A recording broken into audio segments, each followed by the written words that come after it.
Hello বন্ধুরা, আজকে আমি বানাবো চিকেন ব্রেড টোস্ট। দেখতেও যেমন সুন্দর, খেতেও তেমন সুস্বাদু। চাইলে আপনারাও খুব সহজে এই সুস্বাদু খাবারটা বানিয়ে নিতে পারেন। তাহলে চলুন এই সুস্বাদু খাবার বানানোর পদ্ধতিটা জেনে নিই। প্রথমে 150 গ্রাম চিকেন পেস্ট নিয়েছি। আপনারাও পরিমাণ মতো চিকেন নিয়ে মিক্সচারে পেস্ট করে নেবেন। এরপর আমি এর মধ্যে পরিমাণ মতো পেঁয়াজ কুচি দিলাম, 2টো কাঁচা লঙ্কা কুচিয়ে দিলাম। আপনারা আপনাদের প্রয়োজন মতো লঙ্কা কুচি দিতে পারেন। সামান্য পরিমাণ চিলি ফ্লেক্সও দিয়ে দিলাম। এবারে পরিমাণ মতো লবণও দিয়ে দিলাম। দিলাম হলুদ গুঁড়ো, লঙ্কা গুঁড়ো আর দিলাম ভাজা ধনা জিরার গুঁড়ো। 2 চামচ টমেটো পেস্ট দিলাম। এখন একটি চামচ নিয়ে সব কিছু ভালো করে মাখিয়ে নেব। এরপর একটি ডিম ফাটিয়ে দিয়ে দিলাম, তারপরে ভালো করে মাখিয়ে নিলাম।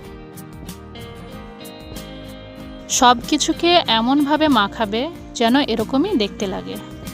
এবারে প্লেটে আমি 1 পিস রুটি নিলাম, তারপর রুটির ওপরে চিকেন পেস্ট ভালো করে দিয়ে দিলাম। চিকেন পেস্টের পরিমাণ যেন একটু বেশি হয়, তাহলে খেতে খুব ভালো লাগবে।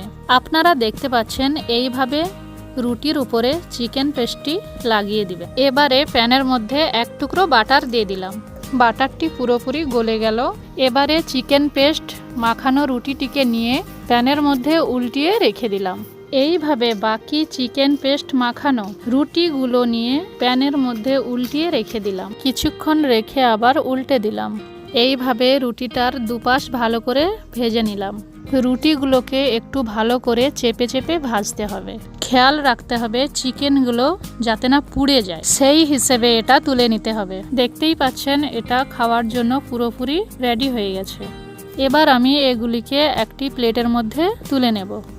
এইভাবে আপনারা বাড়িতে তৈরি করতে পারবেন খুব সুস্বাদু মুচমুচে টেস্টি চিকেন ব্রেড টোস্ট।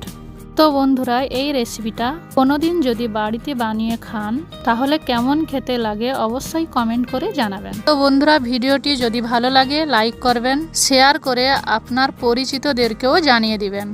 আজ তবে এই পর্যন্ত। ধন্যবাদ সবাইকে।